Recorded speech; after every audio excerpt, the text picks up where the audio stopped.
Hi, everyone.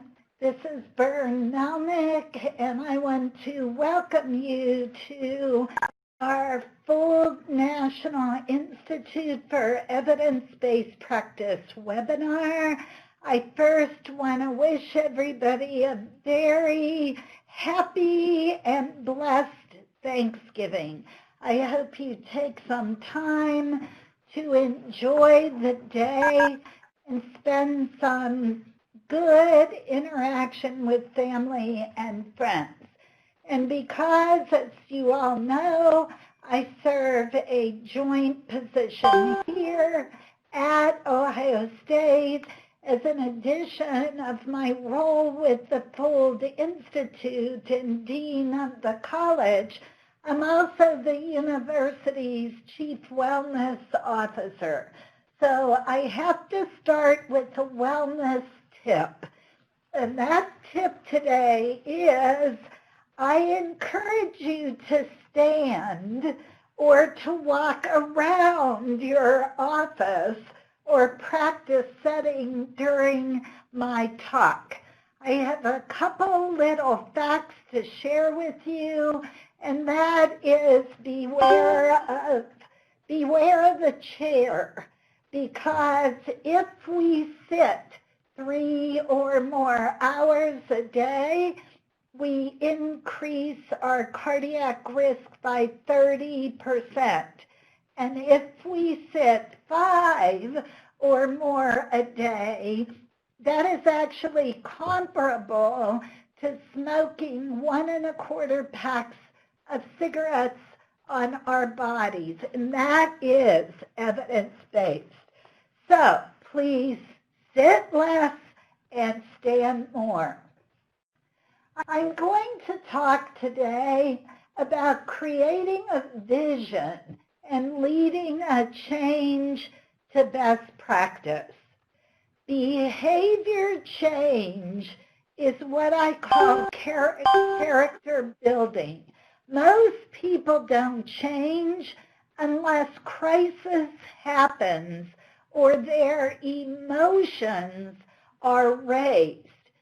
And if you think about in our academic programs, we learned how to work with people on behavior change. We always assess the stages of where people are at in terms of behavior change, but we often don't do that same assessment when we're working with our own colleagues in our own profession. So we can focus very heavily on building the skills of evidence-based practice in our clinicians. But if we don't create an exciting vision and really create a culture that makes evidence-based practice the default choice, then it doesn't typically sustain. So I have a saying, and that saying is, the only person that likes change is a baby with a wet diaper. People typically don't like change. And think about this. The average age of a nurse is about 47. So those people didn't grow up with evidence-based practice. Sadly, throughout the country, there are still many academic programs that continue to teach students the rigorous process of how to conduct research rather than the 7-step evidence-based practice process and how to do that efficiently once they graduate and enter healthcare settings. Now, there is a wonderful book. It's pretty dense, but I pulled out some key concepts from the 5 practices of exemplary leadership. These are 5 very key ingredients. If you want to be a terrific, successful leader, you really want to put these into daily practice.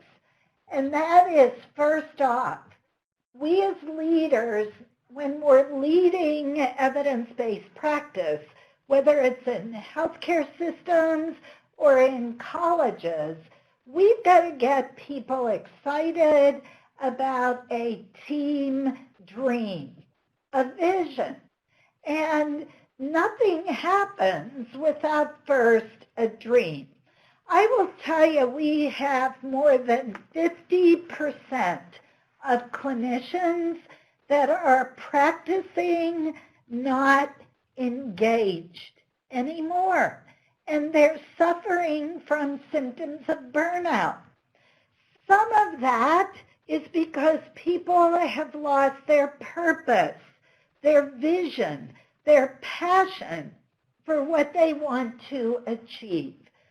Some of that burnout is due to the healthcare system and things like the electronic medical record that is consuming 75% of a clinician's day, so that we're only spending about 25% of our time with our patients.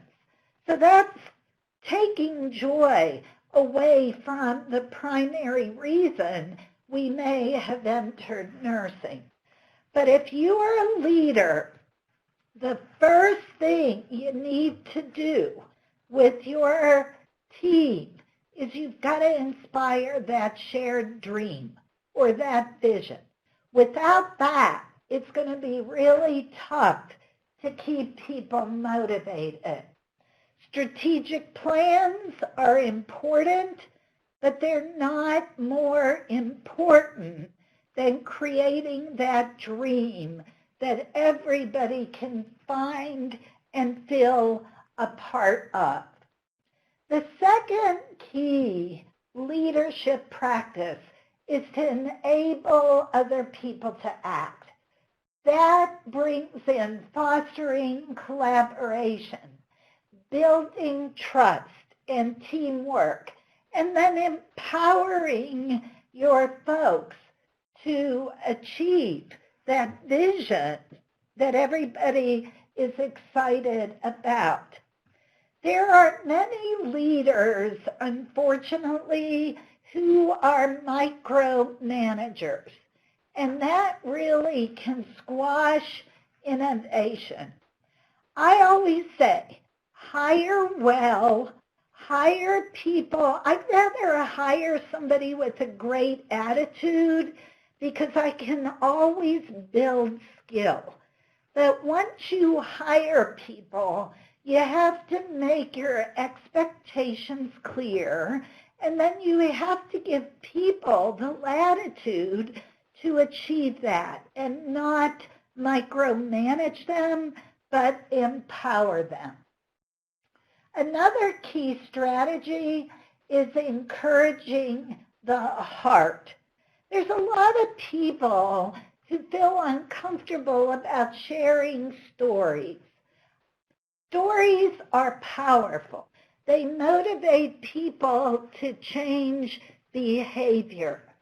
So I don't ever want you to forget, if you have powerful stories about when you had a lot of character builders and how you were able to arise above them, do not hesitate to share that with people and build in consistent recognition and appreciation. I was in Arizona where I couldn't give raises to people for 4 years. So you have to think about, for 4 years, no raises. How do you keep people motivated?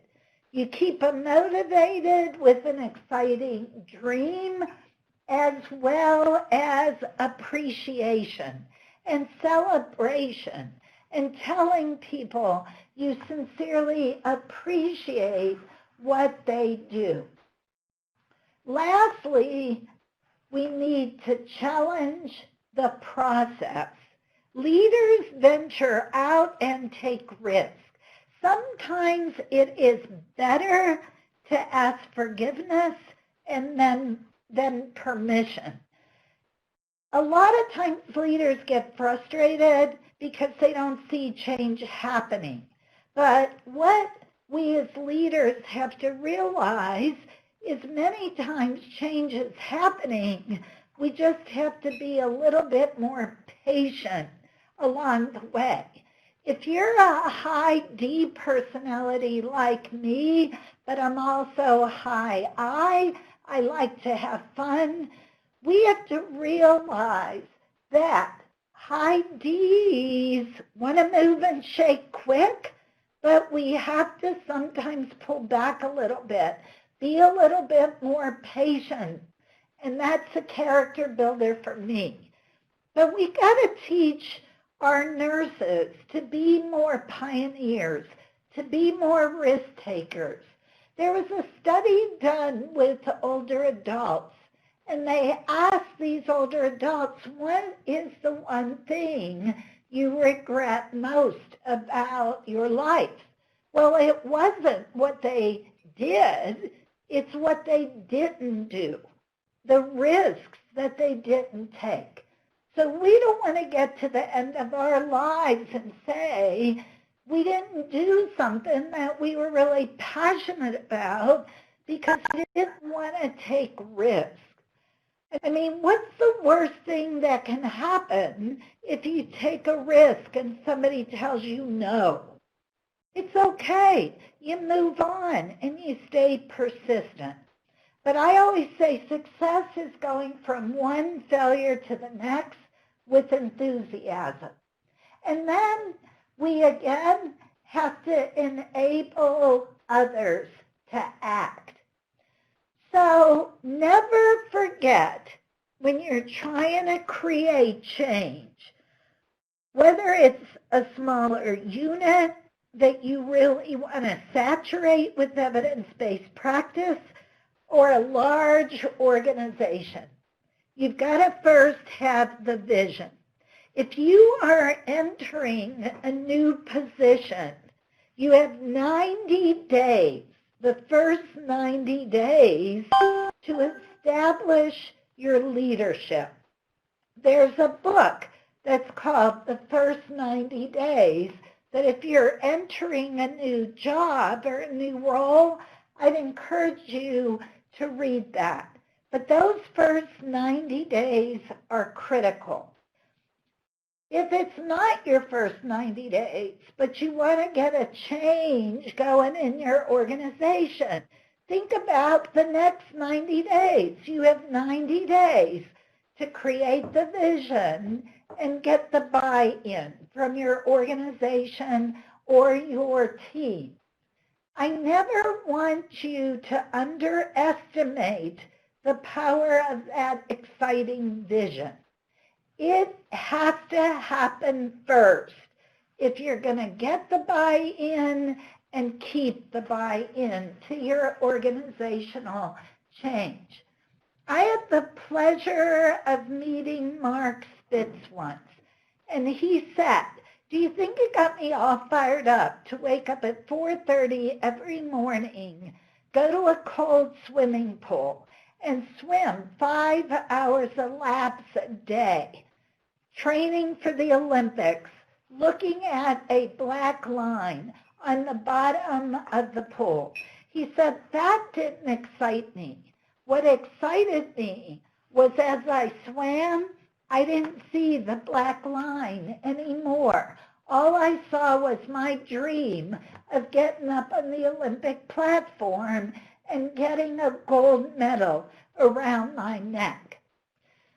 I so understand that because it took me 10 years to get the funding that we needed, the $6.5 million to launch the Helene Fold Health Trust National Institute for Evidence-Based Practice. I went back to New York City, year after year after year, pigeon this dream of why we need a National Institute for Evidence-Based Practice, why it was important for our nursing and interprofessional disciplines, as well as for the people for whom we care. Most people would have said, forget it, after 5 trips to New York City, and it's not processing, it's not getting through. But I kept going back. After 10 years, the trustee finally looked at me and said, Bern, how much will it take for you to launch this National Institute? And $6 million was their highest gift that they ever gave. I took a risk, and I'm competitive, so I said $6.5 million. And she looked at me and said, I think we can do this. Would you come back down and make a presentation for the rest of the administrative team? Again, so many times we give up on our dreams, our visions, because we don't see it happening. And I'm not saying that it's not frustrating, or a better word I use for those frustrating times is character building times. If you are passionate enough about something, a dream, you just got to keep going.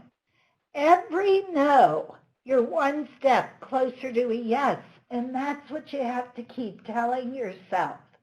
Think about Walt Disney. He was in his 50s when he had this wonderful dream of Walt Disney as we know it today.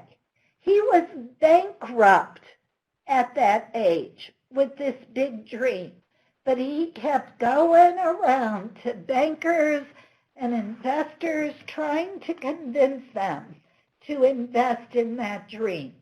Well, he finally stumbled across a couple of investors who saw his vision, and so they invested. He started building Disney, but he died before it came to full fruition. A reporter said to his brother at his funeral, Walt never got a chance to see his dream come to fruition. And supposedly his brother said, quite the contrary. Walt has seen his dream for many years. Look at William DeVries.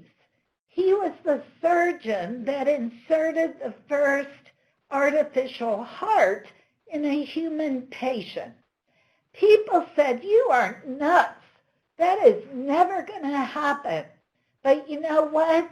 He said he continued to vision it, rehearse it in his mind every day, so that when the opportunity came to perform, he was ready to do it successfully, because he replayed that operation, that vision, that insertion of the artificial heart in a human patient every single day.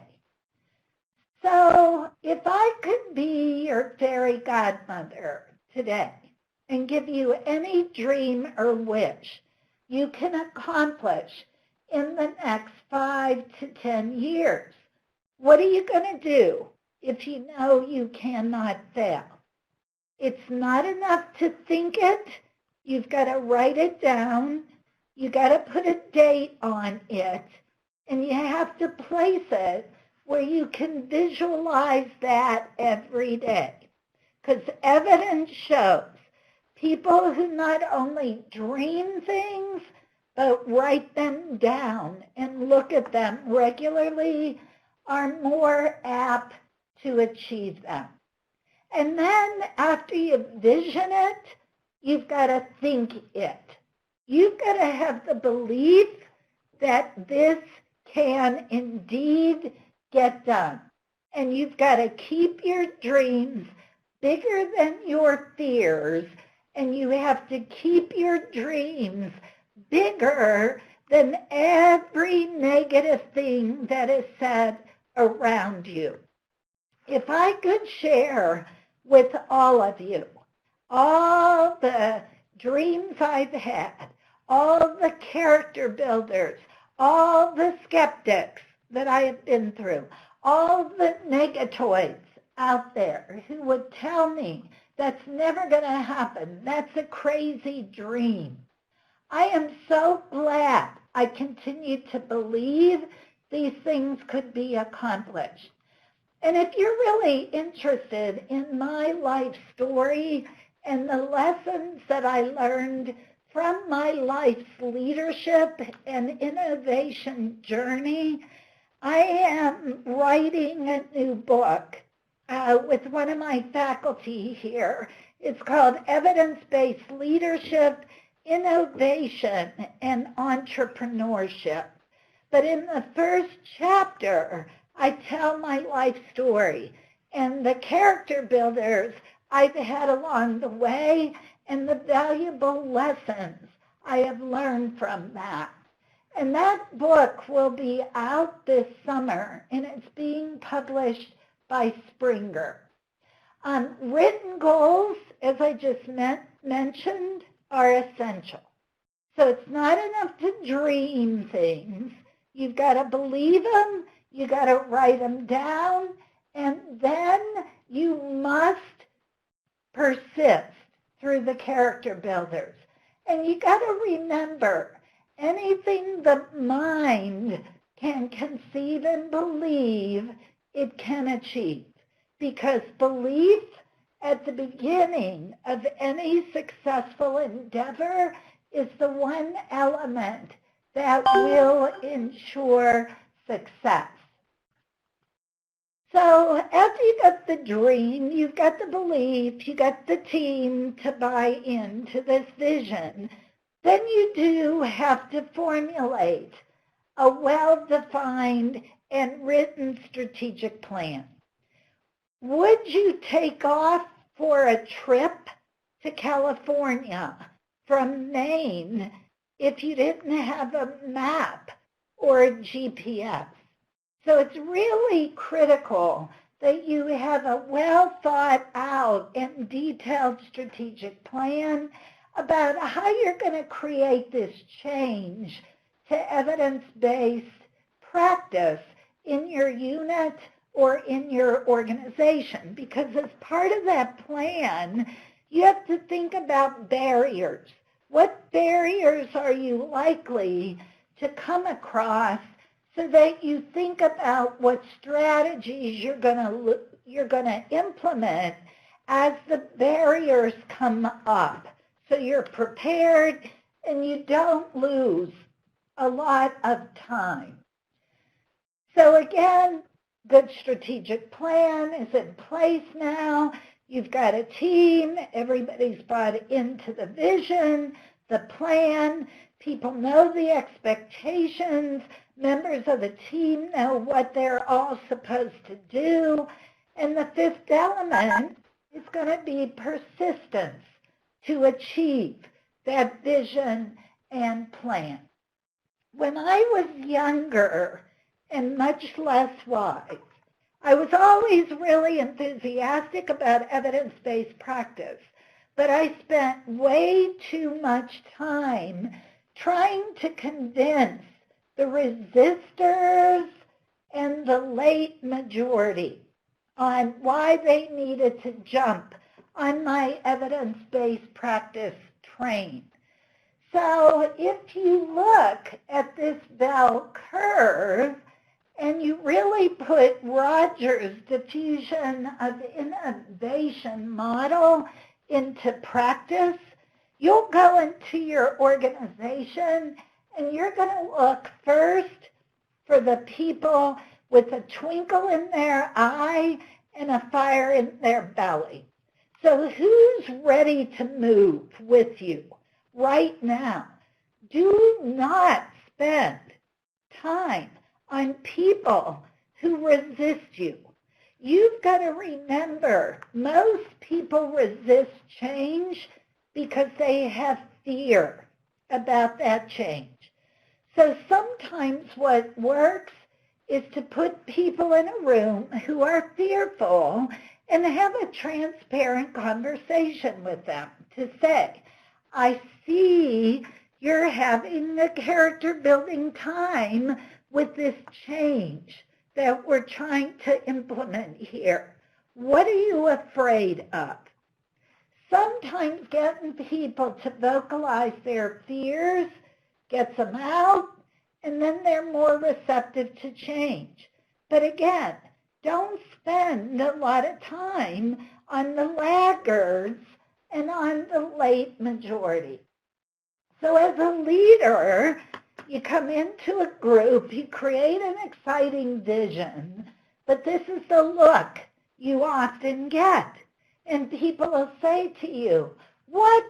You're asking me to learn these new evidence-based practice skills on top of everything else that I am tasked to do.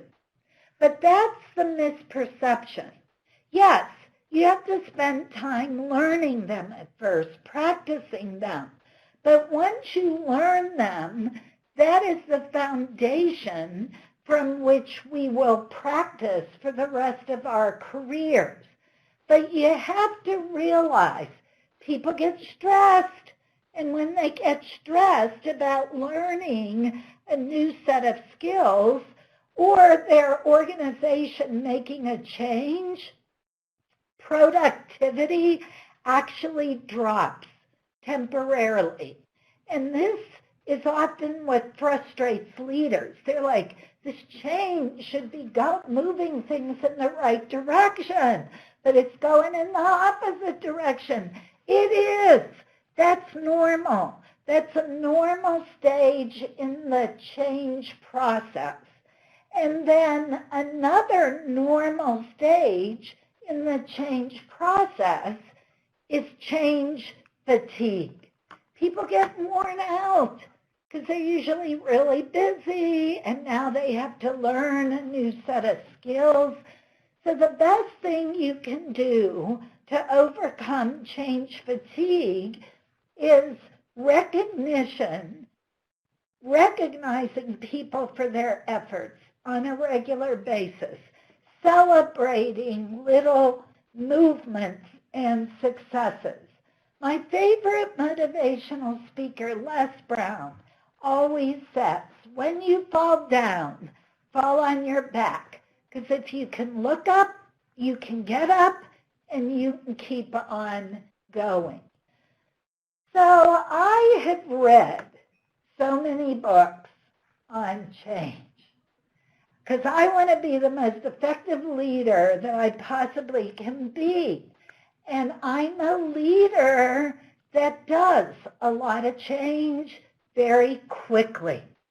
So if we're embarking on change, we need to know what to expect in the organization along the course of change. I've read a lot of organizational change books. This one is a classic. I love it because Jeannie Duck has a lot of evidence to back up her stages of change from all the work that she did over her career with Fortune 500 companies. So Jeannie talks about there are basic assumptions for change in an organization. She says you've got to remember changing an organization is a highly emotional process. Even at a smaller level, change within a group of 10 people, you've got to realize it's an emotional process. Group change requires individual change. So again, it gets back to buy-in, to the vision. Do you have it? Because if you don't, it's going to be tough to see a successful change effort happen. We also have to remember No fundamental change takes place without strong leadership. That must be present. And the leader must be willing to change before he or she expects others to do the same thing. It gets back to this saying of, you don't want to just do as I say. You want to be a leader who does what she's asking her other people to do. I still write grants. A lot of people say, what are you, crazy? Look at your administrative positions you have, and you're still writing grants and taking rejection? And I say, absolutely I do, because I want my faculty to follow suit. So I want to lead by example. That's why with our new evidence-based practice certificate of added qualification credential, I will get it too. So I will be able to have an EBP-C after my name. Again, it's important to lead by example. The bigger and more drastic the change, the more character building it's going to be. That doesn't mean you shouldn't dream big and get your team to think big. It just means if it's a big vision, it's going to take a little longer, and you're probably going to have more character builders along the way, because the greater number of people involved, the tougher the change is going to be to make. So as leaders, knowing what to expect as part of the change process will enable success. So Jeannie Duck outlines stages of change once you introduce and get a new team vision. Stage 1 is labeled stagnation. Now, you probably have had the opportunity in your life to work in an organization that may have been stagnated. The typical causes of that: lack of effective leadership, too many failed initiatives. So people are getting really discouraged, and too few resources. So if you expect a lot from people, but you don't give them what they need to succeed, that's just going to create a stagnated situation. And the emotional climate in stagnation it's on a continuum. People can either feel comfortable. This is when you see people kind of just task-driven, in a coma of complacency. Presenteeism is high there, meaning people show up for work, but they're not really mentally there or fully engaged. There's no sense of threat. There's depression going on in the organization. Or at the other end of the continuum, people are hyperactive. They're like hamsters on a wheel. They're running really hard, but they're looking out, and they're not making progress. So they're stressed, and they're exhausted. And there's a lot of stagnated organizations out there. Stagnation ends when action is taken. And action can be intrinsically or extrinsically motivated. I like to tell a story about a little boy. He's 3 years old. He goes to church with his mom. Kids have a tendency to act up, right, in public places. So this little boy keeps standing up on the pew when the priest is trying to give his sermon. And the mom keeps looking at the little boy, saying, Samuel, you need to sit down and stay quiet. Stay still, the priest is talking. Samuel sits down for a minute or two, and then he jumps back up again. So this goes on for about 15 minutes. Finally, the mother gets so angry. She crosses her arm. She looks very sternly at Samuel and says, Samuel, I'm telling you, sit down and stay down for good this time. And this little boy crosses his arms, looks up at his mom, and says, Mommy, I may be sitting down on the outside, but I sure am standing up on the inside. So that's just an example of extrinsic motivation. Definitely intrinsic motivation is the way to go. But again, how do you do that? How do you get people to go from contemplating or pre-contemplative, where they say, hey, how I've been practicing the last 10 years has worked great for me. I don't need to make a change to evidence-based practice. Then you got to tell them a story of maybe something like what happened to me and my family. We almost lost our youngest daughter, Kaylin, in Australia due to non-evidence-based health care. So again, telling stories to raise emotions help people to move from pre-contemplation to contemplation. So after stagnation, then an organization or unit moves into preparation. They're getting ready to make a change. Here's where this change monster starts to awake, because this guy doesn't want to see change happen in the system.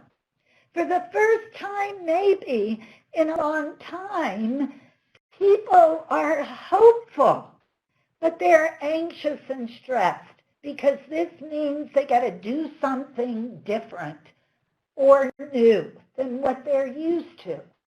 So anxiety and stress go up typically, and productivity can temporarily go down. That doesn't mean it's not working.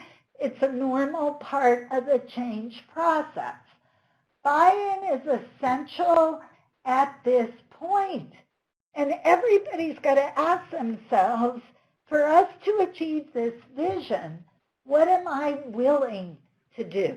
Your opportunity in this stage as a leader is to get people excited about the vision, get them to buy in.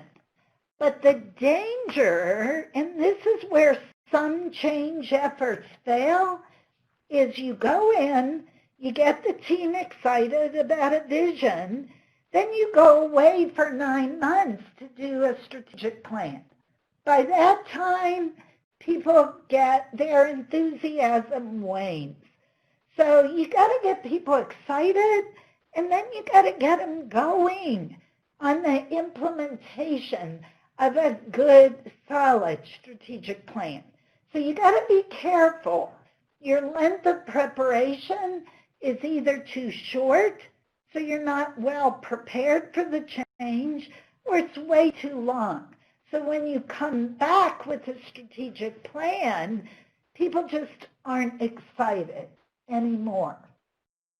Well, the next stage in the change curve model is implementation. And here's where you got to assess where people are at with your implementation strategy. I often say, use the frog principle. That works in a lot of organizations. What does that mean? If I had a pot of boiling hot water on the stove and I threw a frog into it, what's it going to do? It's going to jump out right away and scream, I never want to go in there again. Whereas if you put the pot on the stove and it's lukewarm water and you put the frog in, he says, oh, this kind of feels nice. And then you turn up the burner a little bit warmer so it's more cozier, and the frog's saying, okay, this is good. I can handle it. In this stage, people also have to see what's in it for them. And you've got to use information, motivation, behavior change concepts in this particular stage. When emotion is attached to reason, people are more likely to change.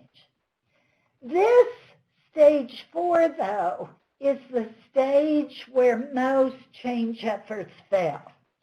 So if your results are not being seen, if you're not taking time to celebrate little successes, people are going to get fatigued, they're going to get tired, their motivation's going to go down. So the danger is, again, when you're not creating small successes and keeping people supported and tied to the vision all along the course of the way. Stage 5, it's fruition. Your vision came to success. Well, the efforts have paid off. You've got your unit to have a culture, your organization of evidence-based practice that makes EBP the default choice in the organization. That's where you want to get to, where this is standard of practice. It's not the outlier anymore. You've got a culture, you've got support, you've got evidence-based practice mentors out there, and you reward successes as they're happening. But then, when you're in this stage, you got to get people re-excited about a new vision, because they can then move into complacency. So, what are the major barriers to change? Resistance. You're going to have resistors no matter how good of leader you are. What you have to do, not spend a lot of time on this, folks, but see if you can sit down with them, tell them you sense resistance, and ask them, what are your fears? What anxiety do you have about this change? We've talked about change fatigue. The best thing for change fatigue is recognize people's efforts and celebrate their successes. So you've got the vision, you've got the team, you've got belief, you have a strategic plan that's well developed, considering barriers with strategies to overcome them, and now you just got to persist to see it through to fruition. Thomas Edison's buddy said, oh my gosh, I can't believe you've tried 9,000 ways to invent the storage battery, and you have failed 9,000 times. And he supposedly said, no way. I have just found 9,000 ways. It's not going to work. But if you look at very successful people in the world, they didn't have a smooth path along the course to their dream. R.H. Macy failed 7 times before his store in New York became a success. Theodore Geisel wrote a children's book that was rejected by 23 publishers. He kept going. One step, one no, I'm closer to a yes.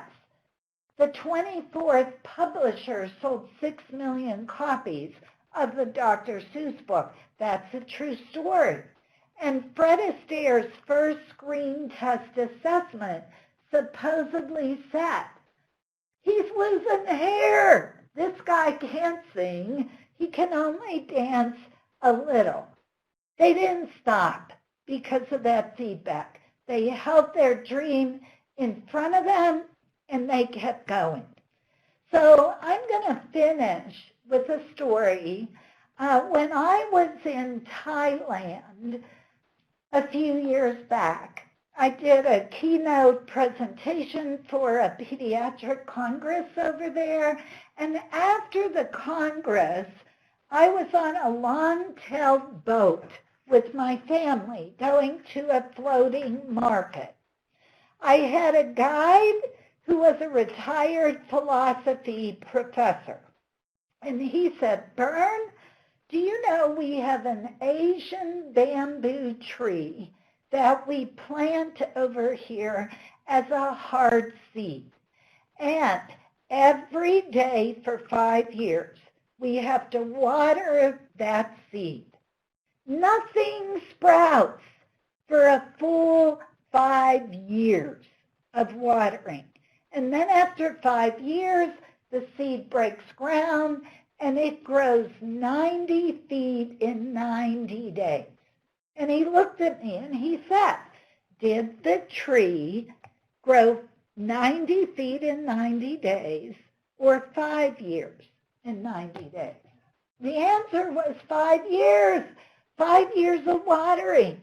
But the seed didn't break ground until after 5 years of daily watering. This is where I want to give those of you hope, because if you've been dreaming and you've believed and you've persisted and you still aren't seeing it happen, just hold strong. Stay persistent. The most successful people in life are the biggest dreamers and those who succeed by persistence. So I want to finish by just reminding all of us, we cannot take great care of other people unless we take great care of ourselves. In a national study that I published of nurses from 19 healthcare systems back in the spring, this was a publication in the Journal of Occupational and Environmental Medicine. We showed more than half of the nurses were in poor physical and mental health. And if they were in poor physical and mental health, they made more medical errors. In fact, depression affected 25% of the sample, and it was the leading predictor of medical errors. So again, I have to encourage you, take good self-care, prioritize it. If you don't, you can't lead change really successfully, and you can't take great care of other people. We also have to remember a sustainable culture of wellness is a must. And it's just like EBP, culture eats strategy for breakfast, lunch, and dinner. So we all have to work as leaders to create these cultures that make evidence-based practice and well-being healthy choices for people to make. And you've got to do this at all levels. Leaders have to walk the talk. You have to hit your middle managers. You've got to hit your grassroots. But it's all has to be done in an organizational culture that supports it. Because if we pay attention to evidence-based practice and clinician well-being, the return on investment, the value on investment will be huge. EBP equals the quadruple aim in healthcare. EBP plus wellness allows you to sustain the quadruple aim in healthcare. So I'm going to finish with the last story because I'd like to save 5 minutes for any questions people have. So you're seeing up on the slide right now a device called Save a Life. Well, a guy named Lou walked in my office when I was at the University of Rochester. He was 88 years of age. He introduces himself and says, Bern, I was home alone choking about 6 months ago, and I almost died. I tried the Heimlich maneuver on myself. I tried bending over a chair to push the object, hardtack candy, out of my trachea, and I couldn't get it to budge. Just when I was going black and I was ready to pass out, I leaned over a chair one last time, and that hardtack candy jutted out. He said, after that experience, I thought, what could I invent as a device that if I was ever home alone choking, or any of my friends or family, they can use a device to perform a Heimlich maneuver and not choke. So I'm listening to Lou very intently, but I said, Lou, why are you here to see me? So he reaches in this portfolio and pulls out a very rudimentary form of that device.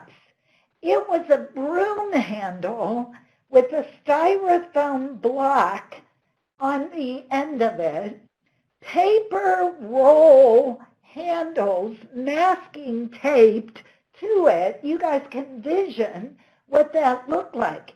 And he showed me if you put the end of that device under your sternum and you pull up on the handlebars, it could create a Heimlich maneuver. And I said, okay, Lou, I kind of see how this might work, but why did you come and see me? He said, because I've read all about you and how you say evidence is important for an innovation to stick.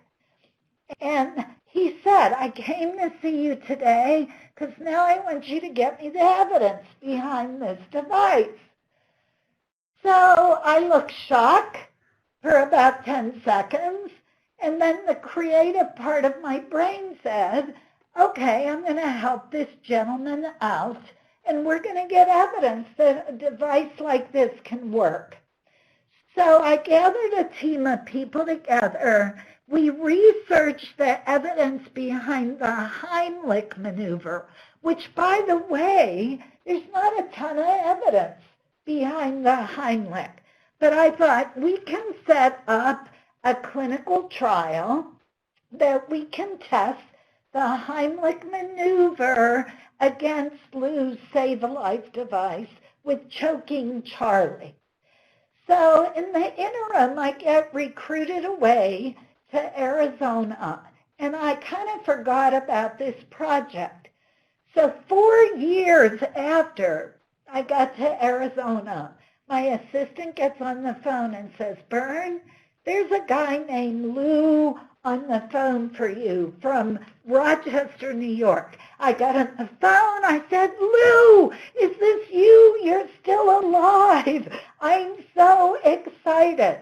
He said, Bern, you left me with that team that never finished that project. Now I really need you to get me the evidence behind Save a Life because I've got a patent on it now, and I have a manufacturer in China that's going to mass produce it. So I flew Lou to Phoenix at 92 years of age. He had a bigger twinkle in his eye and a fire in his belly than a lot of 30, 40, and 50-year-olds have. So I was telling this story to a group of alumni here, and they were crying in the back of the room. And I went up to them after and said, would you mind sharing with me why you're so tearful? And the two women said, because Bern, this story, we're sitting back here now, listening to your story. We had a dream to start a healthcare business 10, 15 years ago. We sought legal counsel. We put a business plan together, but everybody told us they thought it was crazy. It would never be a success. So we sit here 10 to 15 years later with nothing but regret. And I asked them, how old are you? One said 70, the other one said 71. I said, look at Lou. Put the dream back on the front burner again and pursue. Go after your dreams. It gets back to this issue of people don't regret what they did in life. They regret what they didn't do. So I'm going to finish my talk by, again, asking you that question. What are you going to do in the next 5 to 10 years if you know you can't fail? Shoot for the moon, because even if you miss, you'll land amongst the stars. So with that, I will open it up for any questions. And we put some questions out there. Miriam Butler asked, what was the book about the first 90 days? Oh, yes. So that book is called The First 90 Days, Proven Strategies for Getting Up to Speed Faster and Smarter by Michael D. Watkins.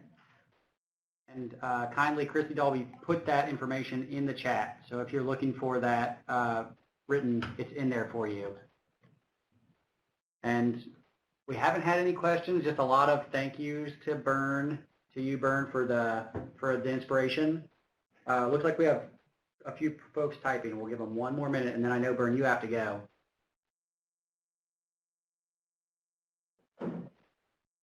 Nope, it's just all thanks. That's great. Okay, folks. Great. Follow me on Twitter at Bern Melnyk for daily doses of inspiration and motivation. Thanks to all of you. Have a great Thanksgiving.